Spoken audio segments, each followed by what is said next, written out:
নমস্কাৰ স্বাগতম জনাইছো আপুনি চাই আছে দ্য প্ৰাইম শো অলিম্পিকৰ পৰা অসমলৈ প্ৰথমটো পদক ইতিহাস সৃষ্টি কৰিছে লাভলিনা বৰগোহাঁই আজি সকলোৰে সমগ্ৰ দেশবাসীৰে মুখে মুখে আজি এটা চৰ্চিত নাম আৰু গৌৰৱান্বিত অসমবাসী গৌৰৱান্বিত সমগ্ৰ দেশবাসী এতিয়া অপেক্ষা মাথো সোণৰ পদকটো লৈ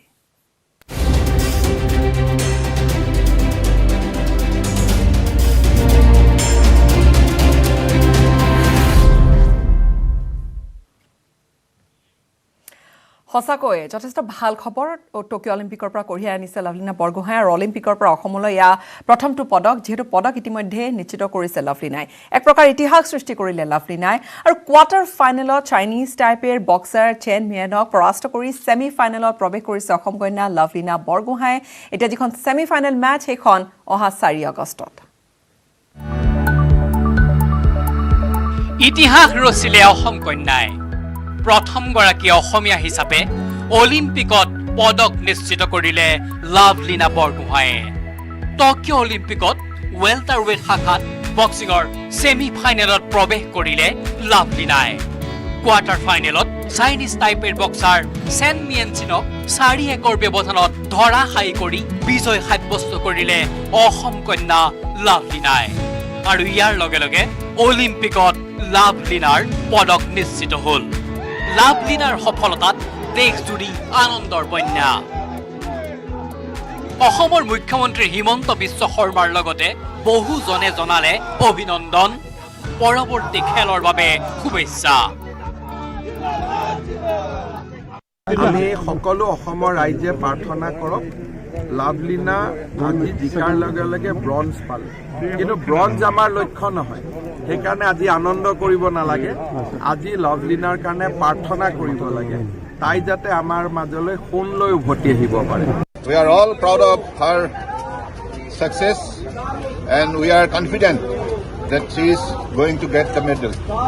I'm extremely happy that the way she has delivered her quarter-final match. I'm very confident for semi-final and looking forward for gold. But she has confirmed a medal for India. That is something which every Indian is proud of and we are in a complete celebration mode. Lovlina के शानदार प्रदर्शन के कारण जो भारत का एक और medal पक्का हुआ है मैं तो यही कहूंगा 130 करोड़ भारतीय शुभकामनाएं भेजते हैं कि आप गोल्ड मेडल जीत कर आए লাভলিনাৰ গৃহভূমি ধনশিৰিৰ বৰপথাৰতো উৎসাহৰ বন্যা সকলোৰে আশা কোৱাৰ্টাৰ ফাইনেল ছেমি ফাইনেলেই নহয় ফাইনেলতো জয়লাভ কৰি লাভলিনাই আজুৰি আনিব স্বৰ্ণ পদক তেখেতে স্বৰ্ণ কন্যা হিচাপে অসমলৈ উভতি আহক তেখেতে স্বৰ্ণ বিজয় হৈ অসমলৈ উভতি আহক সেইটোৱে আমি এতিয়া আমাৰ কাম্য লাভলিনা বৰগোহাঁই জিন্দাবাদ ধনশিৰি মহকুমা জিন্দাবাদ লাভলিনা বৰগোহাঁই এই পিছপৰা অঞ্চলৰ পাছত এটা বক্সিং ৰিং এটা খেলপথাৰ নথকা শব্দ আজি লাভলিনা বৰগোহাঁই কোৱাৰ্টাৰ ফাইনেল জিকি এটা পদক অৰ্জন কৰিব পাৰিছে আমি পোনপ্ৰথমে ধনশিৰি মহকুমা ছাত্ৰ সন্থাৰ ফালৰ পৰা লাভলিনা বৰগোহাঁইলৈ আমি আন্তৰিক অভিনন্দন জ্ঞাপন কৰিছো অসমবাসীৰ প্ৰাৰ্থনা নিশ্চয় ভগৱানে শুনিছে আৰু তাই আজি খেলখনত জয়ী হৈছে আৰু দ্বিতীয়তে মই বক্সিং ফেডাৰেশ্যন অফ ইণ্ডিয়াৰ যিসকল কৰ্মকৰ্তা আমাৰ অসম বক্সিং এমেচাৰ সন্থাৰ যিসকল সভাপতি আৰু যিসকল সকলোকে মই কৃতজ্ঞতা জ্ঞাপন কৰিছোঁ তাই আজি মোক ফোন কৰোঁতে কৈছে যে মই গ'ললৈকে যাম তোমালোকে চিন্তাই কৰিব নালাগে বুলি মই ভাবোঁ তাই হয়তো ফাইনেল খেলিবগৈ লাভলিনাৰ কোৱাৰ্টাৰ ফাইনেলৰ জয় পিছে সহজ সাধ্য নাছিল সাধাৰণতে ৰক্ষণাত্মক কৌশলেৰে খেলা লাভলিনাই বিশ্বৰ দ্বিতীয় বাছনিৰ খেলুৱৈ চাইনিজ টাইপেৰ চেন মিয়ানচিনৰ বিৰুদ্ধে কোৱাৰ্টাৰ ফাইনেলখনৰ প্ৰথমৰে পৰাই লৈছিল আক্ৰমণাত্মক ৰূপ 4 আগষ্টত টকিঅ'ৰ নীলাভ বক্সিং ৰিঙত ছেমি ফাইনেল খেলিব লাভলিনাই ছেমি ফাইনেলত ৱেলটাৰৱেট শাখাৰ প্ৰথম বাছনিৰ বক্সাৰ তুৰস্কৰ বুচেনাছ চুৰমেনেলিৰ বিৰুদ্ধে যুঁজিব লাগিব লাভলিনাই অসমবাসী ৰাইজৰ আশীৰ্বাদত তেওঁ যি আজি পদক আনি পেলাই প্ৰথমগৰাকী অসমীয়া মহিলা হিচাপে গৌৰৱ অৰ্জন কৰিব সক্ষম হ'ল তাৰ কাৰণে আমি সমূহ অসমবাসী ৰাইজে তেওঁলোক পুনৰ আমি অভিনন্দন জনাইছোঁ আৰু আজি পুনৰ ভগৱানৰ ওচৰত প্ৰাৰ্থনা জনাইছোঁ যাতে তেখেতে যাতে আগন্তুক দিনত যাতে শীৰ্ষস্থানত যাতে থাকিব পাৰে মই তেখেতলৈ বেষ্ট অফ লাক দিছোঁ আৰু তেখেতে সফল হৈ পেলাই আমাৰ অসমৰ লগতে ভাৰতৰ সুনাম কঢ়িয়াই আনিব ইয়াৰ আমি চবেই গৌৰৱান্বিত কৰিছোঁ আৰু লগতে তেখেতৰ যিটো জীৱনৰ আশা তেখেতৰ কেৰিয়াৰত তেখেতে সদায় সফল হওক ইয়াৰ কাৰণে মই ঈশ্বৰৰ ওচৰত প্ৰাৰ্থনা কৰিছোঁ। অলিম্পিকত লাভলিনাৰ পদক নিশ্চিত হোৱাৰ লগে লগে উপহাৰ ঘোষণা কৰিলে ৰাজ্যৰ ক্ৰীড়া বিভাগে। এটা পদক নিশ্চিত কৰিবৰ কাৰণে সক্ষম হৈছে আৰু আমাৰ চৰকাৰৰ তৰফৰ পৰা আমাৰ যি স্পৰ্টছ পলিচি আছে এই স্পৰ্টছ পলিচি অনুসৰি তেওঁ অসম চৰকাৰৰ এটা ফাৰ্ষ্ট ক্লাছ ৰেংকৰ এটা চাকৰি চৰকাৰী চাকৰি পাবৰ কাৰণে ইতিমধ্যে যোগ্যতা অৰ্জন কৰিছে। সেইটো আসাম চিভিল ছাৰ্ভিচ হ'ব পাৰে, আসাম পুলিচ ছাৰ্ভিচ হ'ব পাৰে, ছুপাৰিনটেণ্ডেণ্ট অফ টেক্স হ'ব পাৰে, ছুপাৰিনটেণ্ডেণ্ট অফ এক্সাইজ হ'ব পাৰে। এনেধৰণে কেইবাটাও চাকৰি তেওঁ নিজ ইচ্ছাৰে ডাইৰেক্ট এণ্ট্ৰি। লাভলিনাৰ বিজয়ৰ পিছতে ৰাজ্যৰ ভিন্ন প্ৰান্তত দেখা গ'ল আনন্দ উৎসৱ।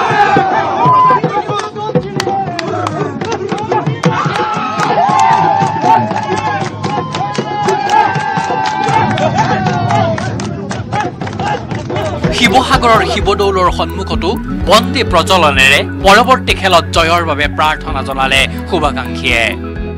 সৰুপথাৰৰ পৰা দেৱাশিষ গৌতমৰ সহযোগত bureau report, news 18 Assam north east.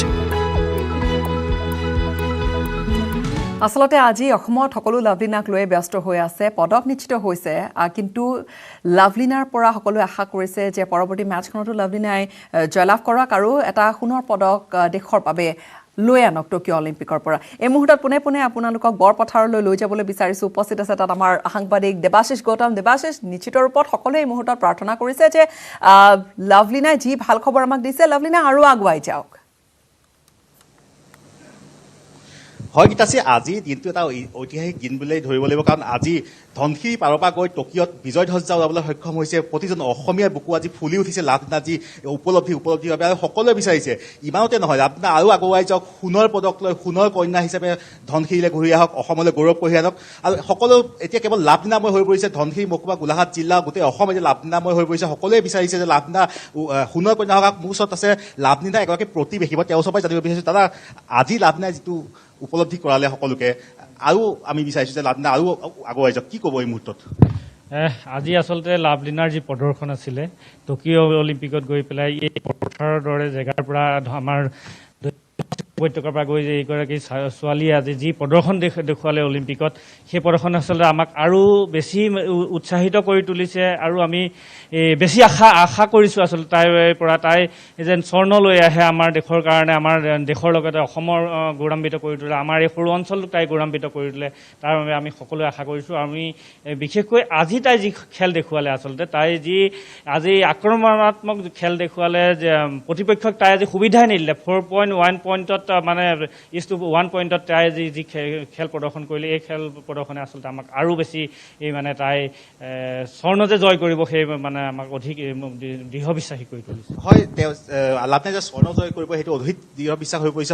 সকলোৱে বিচাৰিছে লাভলিনা ইমানতে চমকি সোণৰ পদক লৈ আহক। ধনশিৰি উপত্যকা, দৈয়াং উপত্যকাৰ লগতে গোলাঘাট জিলাৰ নাম সকলোৱে বিচাৰিছে যে তেওঁ উজ্বলি উঠক। আৰু মোৰ ওচৰত আছে ছাত্ৰ সন্থাৰ এজন কৰ্মী। তোমালোকে এটা শ্লোগান দিছিলা যে ধনশিৰি জিলিকিব, আমি আশাবাদী জিলিকিব ধনশিৰি, আৰু সঁচাকৈ লাভলিনাৰ প্ৰতি বিশ্বাস দেখুৱাইছিল। আজি সেই বিশ্বাসত তেওঁ থিয় হ'ব পাৰিছে, কি ক'ব এই মুহূৰ্তত? আমি প্ৰথমৰ পৰাই ধনশিৰি মহকুমা ছাত্ৰ সন্থাই এটাই শ্লোগান লৈছিলোঁ, আমি আশাবাদী জিলিকিব ধনশিৰি। আৰু ইতিমধ্যেই টকিঅ'ত গৈ লাভলিনা বৰগোহাঁই অসমীয়াৰ স্বাভিমান গামোচা উৰুৱাই আমাৰ ধনশিৰি মহকুমাক আৰু সমগ্ৰ অসমৰ লগতে ভাৰত জিলিকাই তুলিবলৈ সক্ষম হৈছে।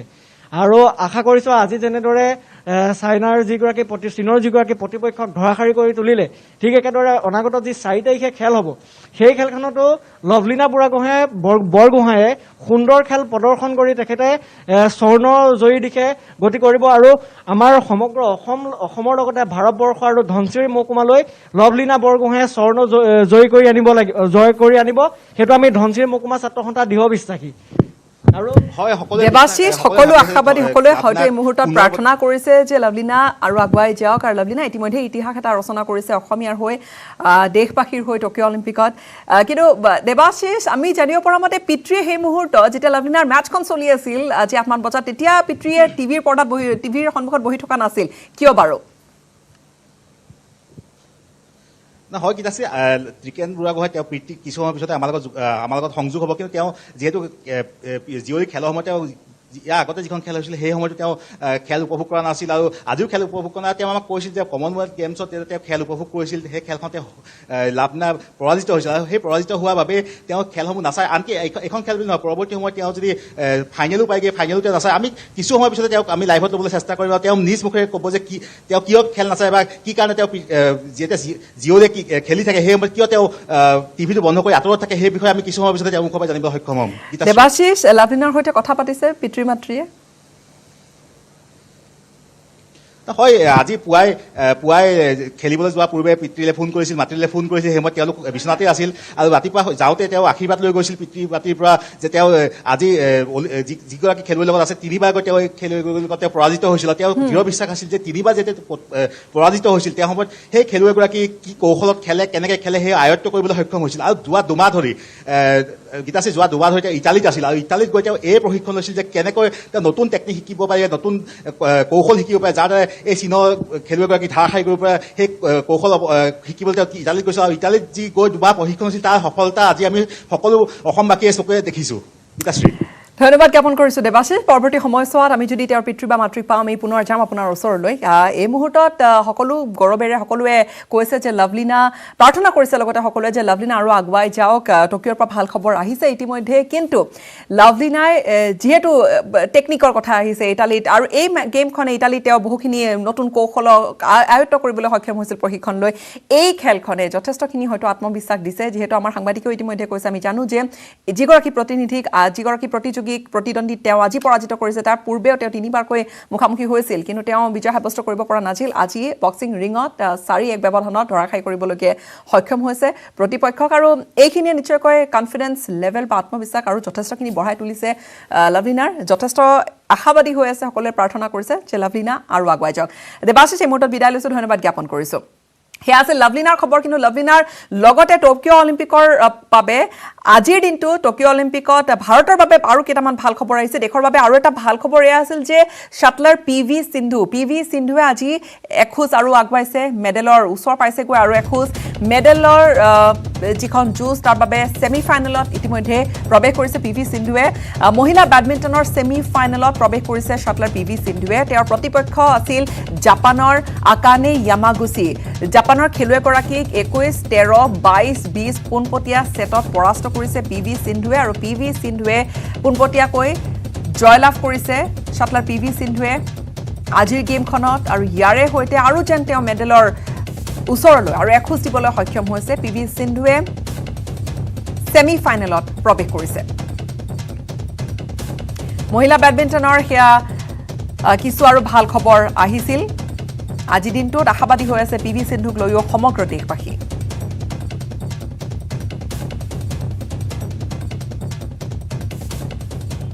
ইফালে আজিৰ দিনটোৰ যদি আৰু কেইখনমান খেলৰ কথা কওঁ, হকীত আজি দুয়োটা টিমে, পুৰুষৰ দল মহিলাৰ দল দুয়োটা দলে ভাৰতৰ জয়লাভ কৰিবলৈ সক্ষম হৈছে। অলিম্পিকত ভাৰতীয় হকী দলটোৱে জয়লাভ কৰিছে। জাপানৰ বিৰুদ্ধে মেচ আছিল, জয়লাভ কৰিছে ভাৰতীয় টিমে। 5-3 গ'লৰ ব্যৱধানত জয়লাভ কৰিছে ভাৰতীয় টিমে।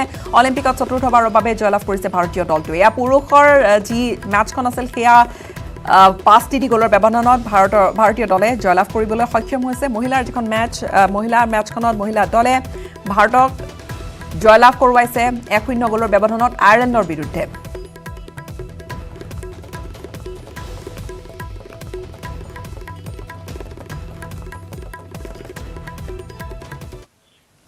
পৰৱৰ্তী আন কিছু খবৰলৈ আগবাঢ়িম এতিয়া।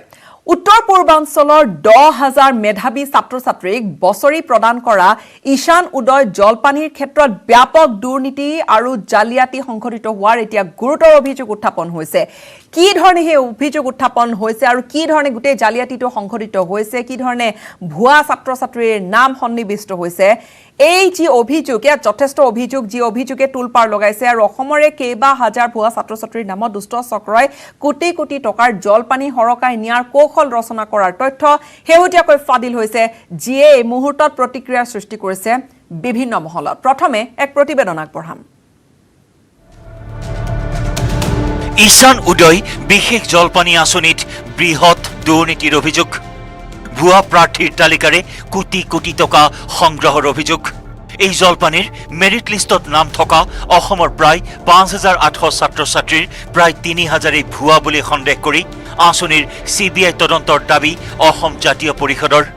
কোটি কোটি টকা 7,800 টকাকৈ ইঞ্জিনিয়াৰিং কৰা বা মেডিকেল কৰা ছাত্ৰ ছাত্ৰীসকলে যদি পায় এক বছৰতে বহুত পায় আৰু 5,817 গৰাকীয়ে কিমান ধন হৰাত হৈছে আৰু যদি 80% 80% ধনৰ ইয়াত যদি কেলেংকাৰী হোৱা বুলি ধৰে হিচাপ কৰি চাওক সহজে অনুমান কৰি চাওক কিমান এটা পইচাৰ এটা ব্যাপক কেলেংকাৰী হৈছে। গতিকে ইয়াৰ উচিত তদন্ত হ'ব লাগে, CBIৰ তদন্ত হ'ব লাগে, দোষীক শাস্তি দিব লাগে আৰু চৰকাৰেও এই বিষয়টো উদাসীন হৈ আছে, কোনো ধৰণৰ ব্যৱস্থা গ্ৰহণ কৰা নাই। অসম কৃষি বিশ্ববিদ্যালয়ৰ অধীনত ধুবুৰীত থকা শৰৎ চন্দ্ৰ সিংহ কলেজ অৱ এগ্ৰিকালচাৰৰ 97 গৰাকী ছাত্ৰ ছাত্ৰী এই বিশেষ জলপানী লাভৰ বাবে যোগ্যতাৰ তালিকাত থকা দেখুওৱা হৈছে। কিন্তু এই সকলো ছাত্ৰ ছাত্ৰীৰ নামেই ভুৱা।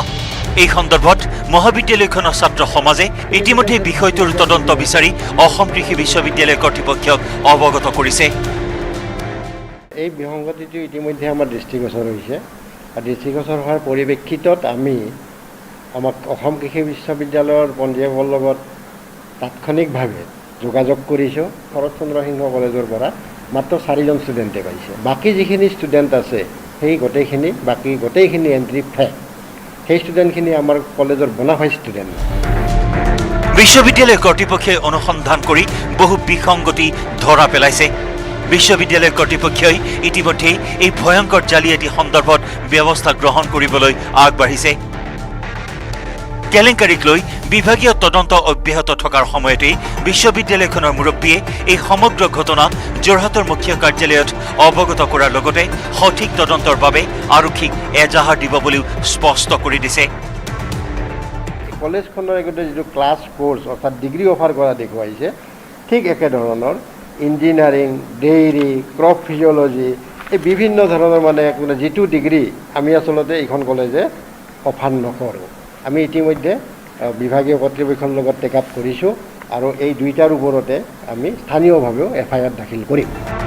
দৰিদ্ৰ মেধাৱী ছাত্ৰ ছাত্ৰীসকলে ছাত্ৰবৃত্তিৰ জৰিয়তে উচ্চ শিক্ষা গ্ৰহণৰ বাবে দেখা সপোন এই কেলেংকাৰীয়ে যেন মষিমূৰ কৰি পেলালে। কেলেংকাৰীক লৈ চিন্তিত মাজুলীৰ দুগৰাকী ছাত্ৰীয়ে মুখ্যমন্ত্ৰী তথা শিক্ষামন্ত্ৰীক ইয়াৰ এক সুবিচাৰ কৰিবৰ বাবে আহ্বান জনাইছে। হিন্দু সম্প্ৰদায়ৰ লোকৰ জানো খাতুন, বেগম বা আলী এনেকুৱা ধৰণৰ উপাধি হ'ব পাৰিব জানো? এইটোতো আমি কেতিয়াও মানি ল'ব নোৱাৰিম। শিক্ষামন্ত্ৰী ৰণোজ পেগু ছাৰ আৰু মুখ্যমন্ত্ৰী হিমন্ত বিশ্ব শৰ্মা ছাৰক মই কাটৰ আহ্বান জনাইছোঁ যাতে তেওঁ এটা উচ্চ পৰ্যায়ত তদন্ত কৰি আমাৰ পাবলগীয়া প্ৰাপ্যখিনি যেন ঘূৰাই দিয়ে। এই জলপানীত সাধাৰণ স্নাতক ডিগ্ৰীৰ ছাত্ৰ ছাত্ৰীসকলক বছৰি 54,000 আৰু কাৰিকৰী পাঠ্যক্ৰমৰ ছাত্ৰ ছাত্ৰীসকলক বছৰি 78,000 টকাকৈ প্ৰদান কৰা হয়। প্ৰতি বছৰে উত্তৰ পূৰ্বাঞ্চলৰ দ্বাদশ শ্ৰেণী উত্তীৰ্ণ 10,000 মেধাৱী ছাত্ৰ ছাত্ৰীক স্নাতক পাঠ্যক্ৰম তথা কাৰিকৰী পাঠ্যক্ৰমৰ বাবে বছৰি এই জলপানী প্ৰদান কৰা হয়। কিন্তু অসমৰ ছাত্ৰ ছাত্ৰীৰ নামত শ শ ভুৱা ছাত্ৰ ছাত্ৰীয়ে বহিৰাজ্যৰ বহু শিক্ষানুষ্ঠানত অধ্যয়ন কৰা দেখুৱাই এই বিশেষ জলপানী প্ৰদানৰ ব্যৱস্থা কৰা ঘটনা শেহতীয়াকৈ পোহৰলৈ আনিছে অসমৰ একাংশ ছাত্ৰ ছাত্ৰীয়ে। Bureau report, news 18 Assam north east. ভয়ংকৰ জালিয়াতি আৰু এই বিষয়ে অধিক জানিম সংযুক্ত হৈছে পোনে পোনে আমাৰ যোৰহাটৰ পৰা আমাৰ সাংবাদিক গৌতম বৰাৰ সৈতে আৰু ইফালে ধুবুৰীতো তেনেকুৱা কিছু খেলি মেলি পোহৰলৈ আহিছে। ধুবুৰীৰ পৰা আমাৰ সাংবাদিক জ্যোতিৰ্ময় চক্ৰৱৰ্তীৰ সৈতেও সংযুক্ত হৈছোঁ। মই প্ৰথমে গৌতম বৰা আপোনাৰ ওচৰলৈ আহিছোঁ। গৌতম, অকণমান যদি আমাক থুৰতে যদি জনায় আমাক থুলমূলকৈ যে আচলতে টাৰ্গেট কাক কৰি লোৱা হৈছে বা কোনখিনি ছাত্ৰ ছাত্ৰী বা গোটেই খেলি মেলিটো কি ধৰণে সুবিধা লৈছে এছাম দুষ্ট চক্ৰই?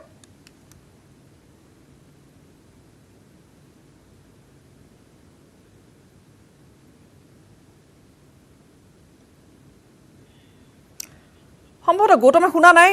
মই জ্যোতিৰ্ময় ওচৰলৈ যাম। জ্যোতিৰ্ময় চক্ৰৱৰ্তী, আপোনাৰ পৰা জানিবলৈ বিচাৰিছোঁ যে ধুবুৰীত কানেকশ্যন আছে এই গোটেই স্কেমৰ বা গোটেই যি খেলি মেলি জালিয়াতি সংঘটিত হৈছে, এতিয়া লাহে লাহে এই গোটেই এই জালিয়াতিবোৰ পোহৰলৈ অহাৰ লগে লগে ব্যাপক চাঞ্চল্যৰ সৃষ্টি হৈছে। কেৱল এইখিনি ছাত্ৰ ছাত্ৰীয়ে নে ইয়াতকৈ আৰু এইটো গোটেই স্কেম আৰু ডাঙৰ হ'ব পাৰে?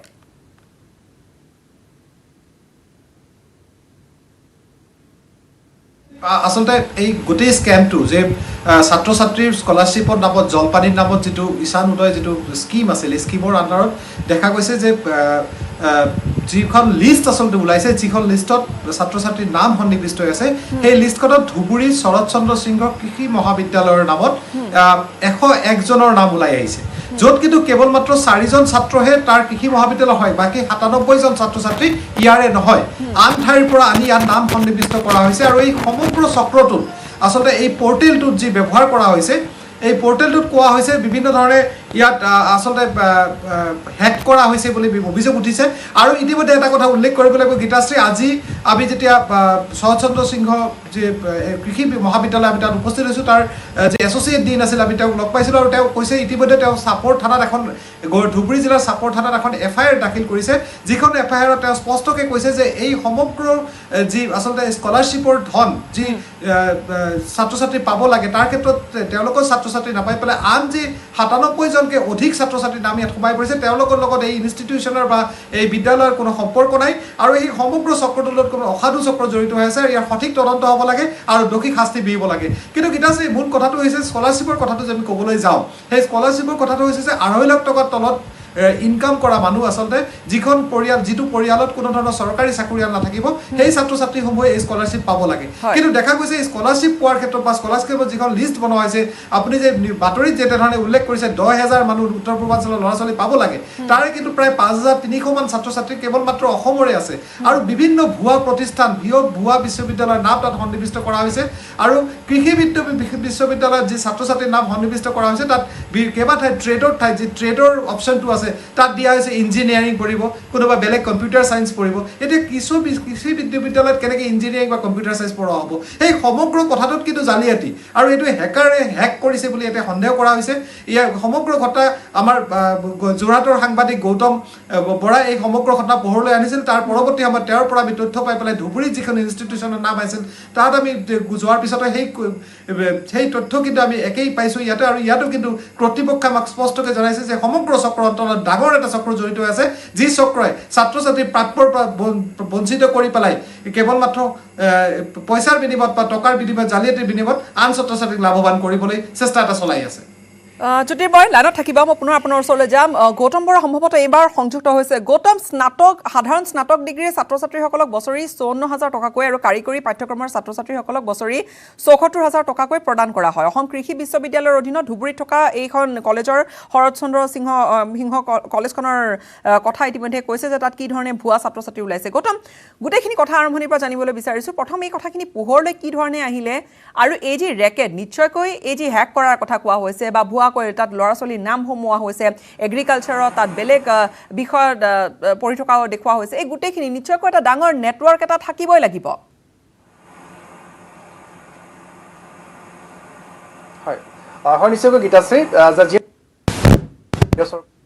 এটা সুন্দৰ স্কিম, বিশেষকৈ উত্তৰ পূৰ্বাঞ্চলৰ ছাত্ৰ ছাত্ৰীসকলক এনেদৰে যিসকল আৰ্থিকভাৱে পিছপৰা, তেওঁলোকক যি সাধাৰণ যি স্নাতক ডিগ্ৰী বা কাৰিকৰী ডিগ্ৰী লোৱাৰ বাবে তেওঁলোকক বছৰি সাধাৰণ ডিগ্ৰীৰ বাবে 54,000 টকাকৈ আৰু যি কাৰিকৰী ডিগ্ৰীৰ বাবে প্ৰতি বছৰে পাঠ্যক্ৰম শেষ নোহোৱালৈকে 78,000 টকাকৈ দিয়াৰ যি ব্যৱস্থা কৰিছিলে, আৰু বছৰি 10,000 উত্তৰ পূৰ্বাঞ্চলৰ ছাত্ৰ ছাত্ৰীক এই বৃত্তি প্ৰদান কৰাৰ বাবে নিৰ্বাচন কৰা হয়। কিন্তু দুষ্ট চক্ৰই আমি দেখিবলৈ পাইছোঁ যে সমগ্ৰ অসমতে প্ৰায় 5,800 ছাত্ৰ ছাত্ৰীয়ে এই যিখন লিষ্ট, মেৰিট লিষ্ট আছে, অৰ্থাৎ তেওঁলোকে আগষ্ট মাহত এই ধনসমূহ প্ৰদান কৰা হ'ব প্ৰথম কিস্তি, তাত কিন্তু প্ৰায় 3,000তকৈ অধিক এনেধৰণৰ ভুৱা ছাত্ৰ ছাত্ৰী আছে বুলি সন্দেহ কৰা হৈছে। আৰু যোৰহাটৰ কথা যদি মই ক'বলৈ যাওঁ, যোৰহাটত প্ৰায় 300 ছাত্ৰ ছাত্ৰীৰ ভিতৰতে 180গৰাকীকৈ ছাত্ৰ ছাত্ৰী ভুৱা বুলি ইতিমধ্যে একাংশ মেধাৱী ছাত্ৰ ছাত্ৰীয়ে এই কথা পোহৰলৈ আনিছে। কিয়নো যেতিয়া সেই পৰ্টেলত দেখিবলৈ পায় যে চিলেক্টেড ছাত্ৰ ছাত্ৰীসকলৰ কথা যেতিয়া চাবলৈ পায়, যিসকল মেধাৱী ছাত্ৰ ছাত্ৰী আছিলে তেওঁলোকে এপ্লাই কৰিছিলে 83% নম্বৰ পৰা বা হায়াৰ ছেকেণ্ডেৰী নম্বৰ পৰা ছাত্ৰ ছাত্ৰী আছে, যেতিয়া তেওঁলোকৰ নামটো নেদেখে, তেতিয়া তেওঁলোকে যেতিয়া পৰ্টেলত চাই দেখে যে এনে কিছুমান ছাত্ৰ ছাত্ৰীৰ নাম আছে যিসকল ছাত্ৰ ছাত্ৰীৰ অৱস্থিতি সন্দেহজনক। আৰু যিটো যোৰহাটত এনেধৰণৰ কথা পোহৰলৈ আহে, কেইগৰাকীমান ছাত্ৰ ছাত্ৰীয়ে পোহৰলৈ আনে, তাৰপিছত তেওঁলোকে হোৱাটছআপৰ জৰিয়তে অসমত তেওঁলোকৰ সতীৰ্থ যিসকল ছাত্ৰ ছাত্ৰী আছে তেওঁলোকলৈ সেই বাৰ্তা প্ৰেৰণ কৰে। আৰু প্ৰতি ডিষ্ট্ৰিক্টে যেতিয়া তেওঁলোকে ছাত্ৰ ছাত্ৰীসকলে অনুসন্ধান কৰে, তেনেহ'লে দেখা পোৱা যায় যে সমগ্ৰ অসমতে বিভিন্ন জিলাত এনেধৰণৰ বহু ভুৱা ছাত্ৰ ছাত্ৰীৰ নাম উক্ত পৰ্টেলটোত অন্তৰ্ভুক্ত হৈছে। বিভিন্নজনৰ মনত এই প্ৰশ্ন থাকিব পাৰে যে এই যিসকল ছাত্ৰ ছাত্ৰী, এই ছাত্ৰ ছাত্ৰীসকল আচলতে ক'ৰ ছাত্ৰ ছাত্ৰী নে কোনে এই টকা, এওঁলোকৰ নামত অহা টকা উদৰস্ত কৰিছে? হয় নিশ্চয়কৈ বৰ্তমানলৈকে ধনসমূহ উদ্ধাৰস্থ কৰা নাই, যিটো আগষ্ট মাহত স্কলাৰশ্বিপৰ ধন নিৰ্দিষ্ট একাউণ্টত সোমোৱাৰ কথা আছিলে। তাৰ পূৰ্বে যেতিয়া এই কথাটো পোহৰলৈ আহিছে, চৰকাৰে যদি পুংখানুপুংখ তদন্ত কৰে তেনেহ'লে ভয়ংকৰ চক্ৰ জালিয়াতি চক্ৰৰ তথ্য পোহৰলৈ অহাটো নিশ্চিত। গীতাশ্ৰী, মই আপোনাক কেইটামান উদাহৰণ দিব বিচাৰিছোঁ যে যোৰহাটৰ কেইগৰাকীমান ছাত্ৰ ছাত্ৰী তেওঁলোকে যি ভুৱা ছাত্ৰ ছাত্ৰী বুলি সন্দেহ কৰা হৈছে, আৰু সেই পৰ্টেলত সেই নামখিনি চালে সেই কথা স্পষ্ট হয় যে এনেধৰণে বহুতখিনি ইনষ্টিটিউট আছে, Nehru private industrial training institute, আৰু ইয়াত bachelor in service industry management এনেধৰণৰ বিষয়ে অধ্যয়ন কৰিবলৈ গৈছে। আৰু যিগৰাকী ছাত্ৰী তেওঁৰ নাম হৈছে মালেখা খাতুন, আৰু তেওঁৰ পিতৃৰ নামটো দিয়া আছে ডাবু কুমাৰ, আৰু তেওঁৰ ৰিলিজন দিয়া হৈছে খ্ৰীষ্টিয়ান। গতিকে মালেখা খাতুন উপাধিটো খ্ৰীষ্টিয়ানত থাকে নাথাকে তাক লৈ সন্দেহ আছে। ঠিক সেইদৰে আমি দেখিবলৈ পাইছোঁ যে নুৰিমা খাতুন, তেওঁৰ পিতৃৰ নাম দিয়া হৈছে দেৱী সিংহ, আৰু তেওঁৰ ৰিলিজন দিয়া হৈছে হিন্দু। এনেধৰণৰ বিভিন্ন বিসংগতি দেখিবলৈ পাইছোঁ। পিতৃৰ নাম একেটা পিতৃৰ নামৰ বহু ছাত্ৰ ছাত্ৰী আছে। ঠিক সেইদৰে আমি বিসংগতি এনেধৰণে সমগ্ৰ অসমৰ যদি নামসমূহ চোৱা যায় যে বহু বিসংগতি দেখিবলৈ পোৱা যায়। বহিৰাজ্যৰ নাৰ্ছিং কলেজত ইঞ্জিনিয়াৰিং ডিগ্ৰী পঢ়ি আছে, ঠিক সেইদৰে কোনো বিজ্ঞানৰ কাৰিকৰী প্ৰতিষ্ঠানত বেচেলৰ অফ আৰ্টছ পঢ়ি আছে। গতিকে সমগ্ৰ তথ্যসমূহ বিসংগতি, আৰু তেতিয়াই ধাৰণা কৰা হয় যে সন্দেহ উপজে যে এই সমগ্ৰ যিখিনি নাম ইয়াত সাঙুৰ খাই পৰিছে, ইয়াত যিখিনি নাম চিলেক্ট কৰা হৈছে তাৰ এই নামসমূহ ভুৱা, অৰ্থাৎ অসমৰ ছাত্ৰ ছাত্ৰী এইসকল নহয়, আৰু তেওঁলোকৰ ভুৱাকৈ নাম সন্নিৱিষ্ট কৰি সংশ্লিষ্ট যি শিক্ষানুষ্ঠান আছে তাত পঢ়া দেখুৱাই দুষ্ট চক্ৰই তেওঁলোকৰ স্কলাৰশ্বিপৰ ধন কৌশলেৰে নিজৰ একাউণ্টত নিয়াৰ এক প্ৰয়াস কৰিছে বুলি ধাৰণা কৰা হৈছে। আৰু এই সন্দৰ্ভত আমি অসম কৃষি বিশ্ববিদ্যালয় পঞ্জীয়কৰ সৈতে কথা পাতিছিলোঁ। তেখেতে ইতিমধ্যে অনুসন্ধান কৰি কথা স্পষ্ট হৈছে যে ধুবুৰীৰ উক্ত কলেজখনৰ শৰৎচন্দ্ৰ সিংহ কলেজ অফ এগ্ৰিকালচাৰৰ 97গৰাকী ছাত্ৰ ছাত্ৰীয়ে ভুৱা সেই কথা স্পষ্ট হৈছে, আৰু তেওঁলোকে কোনো ভেৰিফিকেশ্যন কৰা নাই, কিয়নো সেই ছাত্ৰ ছাত্ৰীসকলৰ যিসকলে তেওঁলোকে আবেদন কৰে সেই লিষ্টসমূহ ভেৰিফিকেশ্যন কৰে অসম কৃষি বিশ্ববিদ্যালয় কৰ্তৃপক্ষই, কিন্তু ভেৰিফিকেশ্যন নোহোৱাকৈ দুষ্ট চক্ৰই নিজস্বভাৱে হেক কৰি এনেধৰণৰ কেৱল নামটো ব্যৱহাৰ কৰিছে বুলি আমাক জানিব দিছে। উক্ত কলেজখনৰ কেৱল নামটো ব্যৱহাৰ কৰি তেওঁলোকে সুকীয়া এটা ৱেবছাইটৰ জৰিয়তে এই নামসমূহ সন্নিৱিষ্ট কৰা বুলি আমাক জানিব দিছে, আৰু এই সন্দৰ্ভত তেওঁলোকে আইনী ব্যৱস্থা গ্ৰহণ কৰিব বা আৰক্ষীৰ কাষ চাপিব বুলি আমাক জানিব দিছে। আৰু ইতিমধ্যে আমাৰ সতীৰ্থ সাংবাদিক জ্যোতিময় চক্ৰৱৰ্তীয়ে জনাইছে যে ইতিমধ্যে এজাহাৰ দাখিল কৰিছে। গতিকে গীতাশ্ৰী, কেৱল ধুবুৰীয়ে নহয়, অসমৰ যিসকল বিভিন্ন জিলাত এই ঘটনাটো সংঘটিত হৈছে, হয়তো আৰু ইয়াতকৈ ডাঙৰ এক স্কেম হয়তো সংঘটিত হৈ আছে, কিন্তু ধৰাত পৰিছে আৰু পোহৰলৈ আহিছে। এতিয়া কৰ্তৃপক্ষ কি ধৰণে আগবঢ়াই লৈ যায় বা তদন্ত কি ধৰণে হয় তাৰ ওপৰত বহুখিনি নিৰ্ভৰ কৰিব। কিছু সময়ৰ বাবে ৰৈছোঁ, এটা বিৰতি লৈছোঁ।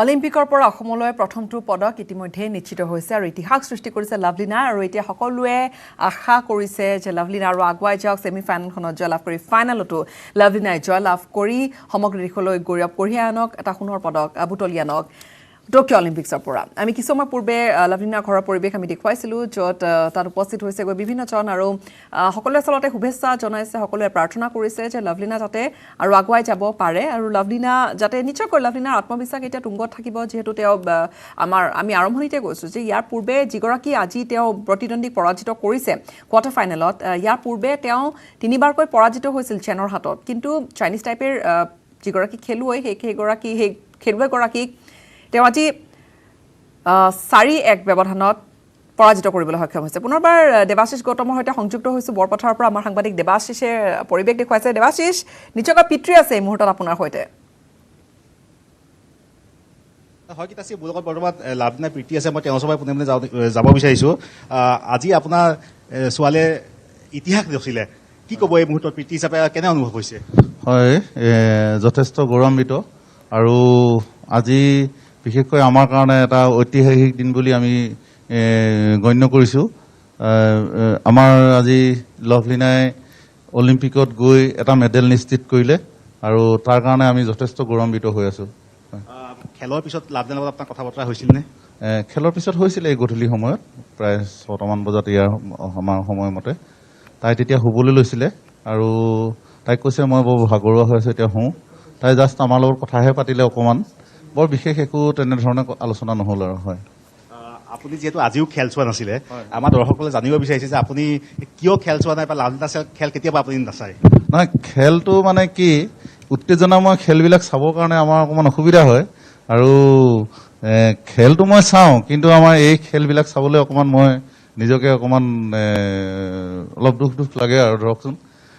যিমান যি হ'লেও এটা যদি ডাঙৰকৈ পাঞ্চ এটা মুখত লাগি যায়, নিজৰ ছোৱালীজনীৰ মুখত যদি তেনেকৈ এটা পাঞ্চ লাগে, সহ্য কৰিবলৈ অকণমান বাপেক হিচাপে অকণমান অসুবিধা হয়, সেইটো কাৰণেই মই নাচাওঁ।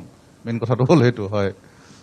বিশেষকৈ যিটুকুৰা জেগাৰ পৰা লাভলিনা গৈছে ধনশিৰি মহকুমাত, ইয়াত আজিও 99.99% মানুহে বক্সিং ৰিং এটা দেখি পোৱা নাই। তাৰ পৰা গৈ আজি অলিম্পিকত তাই পদক জিকিবলৈ সক্ষম হৈছে, কি ক'ব এই মুহূৰ্তত? আমাৰ বিশেষকৈ বৰপথাৰ অঞ্চলটোত বক্সিং ৰিংটো নাই, কিন্তু মই ভাবোঁ যে খেলৰ ক্ষেত্ৰত আমাৰ সৰুপথাৰ সমষ্টিটো বিশেষকৈ ধনশিৰি মহকুমাটো আপোনাৰ আমি পিছ পৰি আছোঁ বুলি ক'ব নোৱাৰোঁ।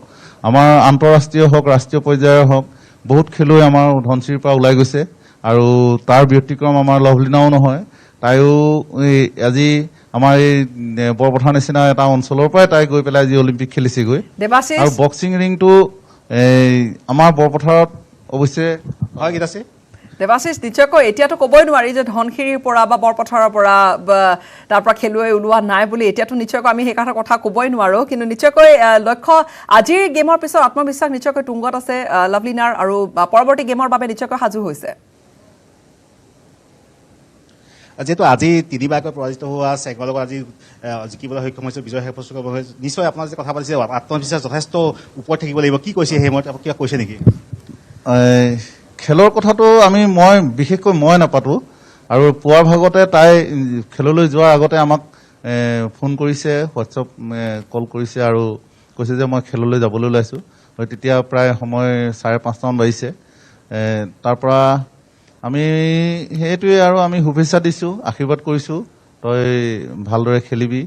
আৰু তাই তিনিবাৰকৈ যিজনী ছোৱালীৰ লগত পৰাজিত হৈছিলে, তাই যিখন ৱৰ্ল্ড চেম্পিয়নশ্বিপ যি দুখন খেল আছিলে, সেই দুখন খেলত সেইজনী ছোৱালীয়ে তাইক পৰাস্ত কৰিছিলে, আৰু ব্ৰঞ্জৰ মেডেলতে তাইক সীমাবদ্ধ কৰি ৰাখিছিলে। আৰু মই ভাবোঁ আজি তাই খেলৰ এই জৰিয়তে তাই এটা ভাল সাফল্য অৰ্জন কৰিলে, যিহেতু তিনিবাৰকৈ হৰুৱা ছোৱালীজনীক আজি তাই নিজেই হৰুৱাই দিলে। হয় গীতাশ্ৰী, মোৰ লগত আৰু এগৰাকী ব্যক্তি আছে, তেওঁ হৈছে গোলাঘাট DI কলেজৰ প্ৰবক্তা দেৱজিৎ ফুকন। তেওঁ ফেচবুকত লাভলিনাৰ বিষয়ে যথেষ্টখিনি কথা লিখিছিল। মই তেওঁৰ ওচৰৰ পৰা জানিব বিচাৰিছোঁ আজি সাফল্যতাৰ পিছত আপুনি মানে কি ক'ব এই মুহূৰ্তত, বিশেষকৈ ফেচবুকত আপুনি যথেষ্ট কথা লিখিছিল তেওঁৰ বিষয়ে। প্ৰথমে মই লাভলিনাক অফুৰন্ত শুভকামনা জনাইছোঁ, শুভেচ্ছা জনাইছোঁ। আজি এটা ইতিহাস ৰচনা কৰিলে। অসমৰ এজনী ছোৱালীয়ে গোলাঘাট বৰপথাৰৰ বাৰমুখীয়াৰে আটাইতকৈ ভিতৰুৱা অঞ্চল, আজি যিসকল ৰিপৰ্টাৰ গৈছে দেখিছে ৰাস্তা গাড়ী লাগি ধৰিছে, তাৰ পৰা গৈ আচলতে বিশ্ব জয় কৰিলে। আমি বিশ্ব দৰবাৰ বুলি সাধাৰণতে কৈ থাকোঁ, সেই বিশ্ব দৰবাৰত অসমৰ নাম প্ৰতিষ্ঠা কৰিবলৈ সক্ষম হ'ল। আৰু বিগত কিছুদিন ধৰি প্ৰায় 20 দিনমানৰ আগৰ পৰা মই লক্ষ্য কৰিছিলোঁ যে লাভলিনা সম্পৰ্কত বহুত বিশেষ অসমত চৰ্চা হোৱা নাছিল। তেতিয়াই মই লাভলিনাৰ সৰু সৰু কথাবিলাক ফেচবুকত লিখিবলৈ লৈছিলোঁ, কিন্তু অভূতপূৰ্ব সঁহাৰি পাইছিলোঁ। আৰু সেই লিখনিৰ জৰিয়তে লাভলিনা কেনেকৈ অনাটনৰ মাজত থাকি, কেনেকৈ সুবিধা নোপোৱাকৈ থাকি, কেনেকৈ ভিতৰুৱা অঞ্চলত থাকি বিশ্ব জয় কৰিব পাৰে, এই বৰ্ণিল যাত্ৰাটো মই ব্যাখ্যা কৰিছিলোঁ। এই কাৰণেই দুটা কাৰণ, এটা লাভলিনাক শুভেচ্ছা জনাবৰ কাৰণে, দ্বিতীয় কাৰণটো হৈছে যে অসমৰ যিসকল নৱপ্ৰজন্মৰ উঠি অহা লোক আছে, তেওঁলোকে সেই ল'ৰা ছোৱালীখিনিয়ে যাতে এটা কথা বুজি পায় যে আমি সুবিধা কৰি চিঞৰি থকাতকৈ আমি লাভ কৰা সুবিধাখিনিৰ পৰাই যে আমি ওলাই গৈ আমি এটা সফলতা লাভ কৰিব পাৰোঁ, তাৰ জ্বলন্ত উদাহৰণ হৈছে লাভলিনা। সঠিক কথা তেওঁ কৈছে। দেৱাশিষ, খুব সুন্দৰকৈ তেওঁ কথাখিনি কৈছে। বিদায় লৈছোঁ আপোনাৰ পৰা, ধন্যবাদ জ্ঞাপন কৰিছোঁ। আমাক তেওঁলোকৰ মনৰ ভাৱ আপুনি জনালে, বিশেষকৈ পিতৃয়ে যিখিনি কথা কৈছে। আত্মবিশ্বাসী নিশ্চয়কৈ হৈ আছে, আৰু যথেষ্টজনে আজি অসমৰ গোটেই অসমবাসীয়ে, গোটেই ভাৰতবাসীয়ে শুভকামনা জনাইছে লাভলিনাক। লাভলিনা নিশ্চয়কৈ আগুৱাই যাবলৈ সক্ষম হ'ব। আমিও আশা কৰি ৰৈ আছোঁ সকলোৱে যে এটা বিৰাট ভাল খবৰ এটা আহক টকিঅ'ৰ পৰা, লাভলিনাই লৈ আহক সেই খবৰটো। ধন্যবাদ জ্ঞাপন কৰিছোঁ দেৱাশিষ। আন এটা বাণিজ্যিক বিৰতিৰ সময় হৈছে, বিৰতি লৈছোঁ।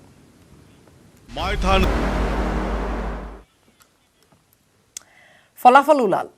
পৰীক্ষা অবিহনে প্ৰথমবাৰ মূল্যাংকন পদ্ধতিৰে ঘোষণা কৰা হ'ল হাইস্কুল, শিক্ষান্ত আৰু হাই মাদ্ৰাছা পৰীক্ষাৰ ফলাফল।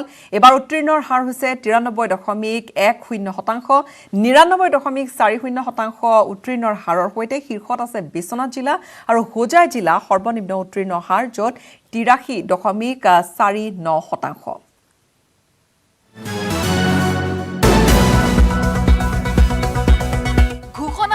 HSLC পৰীক্ষাৰ ফলাফল এইবাৰ উত্তীৰ্ণৰ হাৰ 93.10%। কোভিড পৰিস্থিতিত পৰীক্ষা অবিহনে প্ৰথমবাৰৰ বাবে মূল্যাংকন পদ্ধতিৰে ঘোষিত HSLC পৰীক্ষাত এইবাৰ উত্তীৰ্ণৰ হাৰে ভংগ কৰিলে সৰ্বকালৰ অভিলেখ। ছাত্ৰৰ উত্তীৰ্ণৰ হাৰ 93.34%। 92.90% ছাত্ৰীৰ উত্তীৰ্ণৰ হাৰ। পৰীক্ষাত অৱতীৰ্ণ হৈছিল 4,26,553 গৰাকী শিক্ষাৰ্থী। উত্তীৰ্ণ হৈছে 3,97,132 গৰাকী শিক্ষাৰ্থী। ইয়াৰে ডিষ্টিংশ্যন লাভ 10,348 গৰাকী শিক্ষাৰ্থীৰ। ষ্টাৰ মাৰ্ক পাইছে 20,092 গৰাকী শিক্ষাৰ্থীয়ে। প্ৰথম বিভাগত উত্তীৰ্ণ 88,521 গৰাকী। দ্বিতীয় বিভাগত উত্তীৰ্ণ 1,60,298 গৰাকী। তৃতীয় বিভাগত 1,48,313 গৰাকী উত্তীৰ্ণ। হাইস্কুল শিক্ষান্ত পৰীক্ষাৰ দেওনা পাৰ হোৱা প্ৰতিগৰাকী শিক্ষাৰ্থীলৈ অভিনন্দন মুখ্যমন্ত্ৰী ডক্টৰ হিমন্ত বিশ্ব শৰ্মাৰ। ল'ৰাবিলাক পাছ কৰিছে। মই এটাই ক'ম যে মেট্ৰিকত আমি পাছ কৰিছোঁ, পৰীক্ষা হোৱা নাই। হায়াৰ ছেকেণ্ডেৰী বছৰ দুটা যাতে ভাল কৰি পঢ়ে, কাৰণ এই ৰিজাল্টটোতো বহুত বেছি একো ভেলু নাথাকে। বাকী ভেলু মানে চৰকাৰী ভেলু আছে, আত্মাৰ ফালৰ পৰাতো ইমান ভেলু নাই। দুখ আৰু সুখৰ পৰা আঁতৰি যাতে তেওঁলোকে উচ্চতৰ মাধ্যমিকৰ প্ৰথম আৰু দ্বিতীয় বৰ্ষ খুব মনোযোগেৰে পঢ়ে, তাৰ বাবে মই ছাত্ৰ ছাত্ৰীসকলক অনুৰোধ কৰিম। 99.40% উত্তীৰ্ণৰ হাৰেৰে শীৰ্ষত বিশ্বনাথ জিলা। হোজাই জিলাত সৰ্বনিম্ন 83.49% উত্তীৰ্ণৰ হাৰ। হাই মাদ্ৰাছা পৰীক্ষাত উত্তীৰ্ণৰ হাৰ 93.18%। পৰীক্ষাত উত্তীৰ্ণ হোৱা 11,438 গৰাকী শিক্ষাৰ্থীৰ ভিতৰত প্ৰথম বিভাগত 1,769 গৰাকী, দ্বিতীয় বিভাগত 5,586 গৰাকী, তৃতীয় বিভাগ লাভ কৰিছে 4,093 গৰাকীয়ে। ফলাফলক লৈ পৰীক্ষাৰ্থীসকলে সুযোগ পাব পৰীক্ষাত বহাৰ। 5 পৰা 12 আগষ্টলৈ ইয়াৰ বাবে পৰীক্ষাৰ্থীসকলে বিনামূলীয়াকৈ কৰিব লাগিব আবেদন। অৱশ্যে পৰীক্ষাত বহাৰ পাছত লাভ কৰা মাৰ্কশ্বিটখনৰহে থাকিব গ্ৰহণযোগ্যতা। এইবাৰ উত্তীৰ্ণৰ হাৰ অধিক যদিও কলেজ নামভৰ্তিৰ ক্ষেত্ৰত সৃষ্টি নহয় কোনো অসুবিধাৰ। পৰীক্ষাৰ্থীসকললৈ শুভেচ্ছা শিক্ষামন্ত্ৰী ডাক্তৰ ৰণোজ পেগুৰ। ক্লাছ 9ৰ পৰীক্ষাৰ আমি ফলাফলখিনি ৰেকৰ্ডখিনি আমি পালোঁ। আমাৰ প্ৰায়বিলাক বিদ্যালয়তে আমাৰ প্ৰি বৰ্ড টেষ্ট পৰীক্ষা অনুষ্ঠিত হৈছিল, তাৰ ৰেকৰ্ডখিনিও পাইছোঁ। আৰু সেই ৰেকৰ্ডৰ লগত ইণ্টাৰনেল এছেছমেণ্টৰ নম্বৰ সংযোজন কৰি বিদ্যালয়সমূহে যি ফলাফল দিলে সেইখিনি গোটেইখিনি সংকলন কৰি এটা সুন্দৰভাৱে ফলাফল দিছে। মই সন্তুষ্ট এই ফলাফলক লৈ পেলাই আৰু সকলো ছাত্ৰ ছাত্ৰীক মই শুভেচ্ছা জনাইছোঁ। ইফালে ৰাজ্যত কোভিড পৰিস্থিতি উন্নত হলে ছেপ্টেম্বৰৰ পৰা আৰম্ভ হ'ব নৱম, দশম, একাদশ আৰু দ্বাদশ শ্ৰেণীৰ পাঠদান। আৰম্ভ হ'ব কলেজৰ চূড়ান্ত বৰ্ষৰ পাঠদানো। শীঘ্ৰেই স্বাস্থ্য বিভাগৰ আলোচনাৰ জৰিয়তে চূড়ান্ত সিদ্ধান্ত গ্ৰহণ কৰিব ৰাজ্যৰ শিক্ষা বিভাগে। Bureau' report, news 18 Assam north east. Pune Pune এই মুহূৰ্তত লখিমপুৰলৈ আপোনালোকক লৈ গৈছোঁ। সংযুক্ত হৈছে আমাৰ সাংবাদিক সঞ্জীৱ লাহনৰ সৈতে। সঞ্জীৱ, আপোনাৰ সৈতে নিশ্চয়কৈ অভিভাৱক আৰু পৰীক্ষাৰ্থী আছে, শিক্ষাৰ্থী আছে, তেওঁলোকে পৰীক্ষা দিছিল। সন্তুষ্ট কিমান তেওঁলোকে পৰীক্ষাত বহিম বুলি ভাবিছে? ইয়াৰ পিছত যি পৰীক্ষা অনুষ্ঠিত হোৱাৰ কথা কৈছে, মনৰ ভাৱ কেনেকুৱা তেওঁলোকৰ? ফলাফল ঘোষণা হ'ল আজি।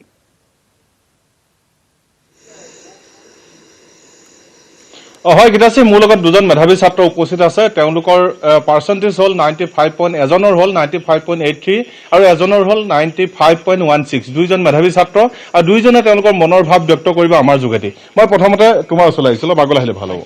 যে পাৰ্চেণ্টেজ তোমাৰ আমি গম পাইছোঁ 95.83, কেনেকুৱা মনৰ ভাৱ, কেনেকুৱা সন্তুষ্ট নে? হয় মোৰ খুবেই আনন্দিত অনুভৱ কৰিছোঁ কাৰণ হাইস্কুল শিক্ষান্ত পৰীক্ষা যিটো ছাত্ৰ জীৱনৰ আটাইতকৈ গুৰুত্বপূৰ্ণ পৰীক্ষা আৰু এনে এটা পৰীক্ষাত এই পাৰ্চেণ্টেজটো নিশ্চয় এটা ভাল পাৰ্চেণ্টেজ মোৰ যিসমূহ যেতিয়া আমাৰ পৰীক্ষা নহয় বুলি কৈছিলে তেতিয়া হয়তো অলপ দুমোজাত পৰিছিলোঁ আৰু চিন্তা হৈছিলে কেনেদৰে আমাৰ ৰিজাল্টসমূহ আহিব আৰু চৰকাৰে তেতিয়া এটা তথ্যভিত্তিক ৰেকৰ্ড বেছ এটা ৰিজাল্ট দিলে আৰু তাৰ ওপৰত মই নিশ্চয় আনন্দিত হৈছোঁ আমাৰ যিসমূহ শিক্ষাগুৰু আছিলে সেইসকলে লাগিলে অনলাইন ক্লাছেই হওক লাগিলে আনুষ্ঠানিক শিক্ষাই হওক এই সকলোবোৰতে আমাক সদায় দিহা পৰামৰ্শ দিছে সদায় যেতিয়াই সুবিধা হওক তেতিয়াই পৰামৰ্শ দিছে কেনেদৰে কি কৰিব লাগিব বা পঢ়িব লাগিব আমাৰ বিশেষকৈ প্ৰিন্সিপাল ছাৰে আমাক ৰুমত মাতি নি পিনাই আমাৰ কোনসমূহ বিষয়ত কিছুমান আখুৱা আছে বা কোনসমূহ বিষয়ত আমি টান পাইছোঁ বা কিছুমান অসুবিধা হৈছে নেকি সেইসমূহ সোধা পোছা কৰিছিল আৰু আমাৰ যিসমূহ বিষয় শিক্ষক আছিল সেইসকলৰ পৰা সমাধান বিচাৰিবলৈ কৈছিল আৰু মই সৰুৰে পৰা পৰীক্ষা বুলি ক'লে কেতিয়াও মই চিৰিয়াছনেছটো এৰি দিয়া নাছিলোঁ মই 8ৰে হওক লাগিলে 9ৰে হওক ইউনিট টেষ্টেই হওক লাগিলে এনুৱেল পৰীক্ষাই হওক মই সমানে গুৰুত্ব দি পৰীক্ষা দিছিলোঁ আৰু মই এই চিৰিয়াছনেছটো এৰি দিয়া নাছিলোঁ মই গুৰুত্ব দিছিলোঁ পৰীক্ষাত মানে এইটো ফলাফলত তুমি সম্পূৰ্ণ সুস্থ না সন্তুষ্ট মই সম্পূৰ্ণ সুস্থ নহয় কাৰণ এইটো তথ্যভিত্তিকে মই যদিহে লিখি পিনাই বা পৰীক্ষা দি পিনাই মই এটা নম্বৰ পালোহেঁতেন তেন্তে মই সম্পূৰ্ণ সুস্থ হ'লোহেঁতেন আৰু মই আশা কৰিছোঁ যে মই ইয়াতকৈ এটা ভাল পাৰ্চেণ্টেজ উঠাব পাৰিলোহেঁতেন মানে পৰীক্ষা পতা হ'লে হয়তো ইয়াতকৈ ভাল পাৰ্চেণ্টেজ আহিলেহেঁতেন মই অন্য এজন ছাত্ৰৰ লগত যিকেইটা আছে কথা পতা যত্ন কৰিম কি ক'বা এই মুহূৰ্তত তোমাৰ পাৰ্চেণ্টেজ আমি জনামতে 95.16 কেনেকুৱা তোমাৰ মনোভাৱ কেনেকুৱা সন্তুষ্ট হয়নে নহয় সৰ্বপ্ৰথমে মই আমাৰ স্কুলৰ আমাৰ লালুক উচ্চতৰ মাধ্যমিক বিদ্যালয়ৰ অধ্যক্ষ মহোদয় লগতে আমাৰ সমূহ শিক্ষাগুৰুসকলক অশেষ ধন্যবাদ জনাব বিচাৰিছোঁ যে তেওঁলোকৰ আশীৰ্বাদৰ আৰু তেওঁলোকৰ কঠোৰ পৰিশ্ৰমৰ বলত মই আজি এইকণ পাৰ্চেণ্টেজ পাবলৈ সক্ষম হৈছোঁ আৰু লগতে মোৰ মা দেউতাকো অশেষ ধন্যবাদ জনাম যাতে কিয়নো তেওঁলোকে মোক বহুতো সহায় সহযোগিতা আগবঢ়াইছিলে পৰীক্ষাটো কিন্তু তোমালোকে দিবলৈ নাপালা সেই ক্ষেত্ৰত কিবা মনত খোকোজা থাকি গ'ল নেকি পৰীক্ষা পতা হ'লে ইয়াতকৈ ভাল পাৰ্চেণ্টেজ আহিলেহেঁতেন নেকি বা কি ভাবা সেই বিষয়ত মই পোনপটীয়াকৈ জানিব বিচাৰিম হয় অলপ খোকোজা আহি গৈছে কিয়নো যদি মই কিয়নো আমি আপোনালোকে গম পায় যিহেতু আমাৰ এই মেট্ৰিক যিটো SSLC পৰীক্ষা সেইটো হৈছে জীৱনৰ প্ৰথম যে বৰ্ডৰ এক্সাম যিটোত আমি অৱতীৰ্ণ হওঁ কিন্তু এতিয়া আমাৰ এটা পৰিস্থিতি আহি গ'ল যে আমি এই বৰ্ড এক্সামটো দিব নোৱাৰিলোঁ গতিকে ইয়াৰ পিছত যিসমূহ পৰীক্ষা আছে তাৰ বাবে আমি ইয়াৰ পৰাই এটা অভিজ্ঞতা লাভ কৰিলোঁ হ'লে কিন্তু এই অভিজ্ঞতাটো আমি হেৰুৱাব লগা হৈছে আৰু লগতে মোৰ বিশ্বাস আছে যদি মই ভালদৰে লিখি শুনি সেই সময়ত ফেব্ৰুৱাৰী মাহত যদি পৰীক্ষাটো দিলোঁ হ'লে ইয়াতকৈ হয় 1-2% বেছি পালোঁ হ'লে বুলি মই আশা কৰিব পাৰোঁ সঞ্জীৱ 5% এবাৰ যথেষ্ট হাই যিহেতু কলেজত এডমিশ্যন লোৱা কথা আছে তাত ক'ৰবাত অকণমান এটা অসুবিধা আহি পৰিব বুলি বিভিন্নজনে ইতিমধ্যে চিন্তা কৰিছে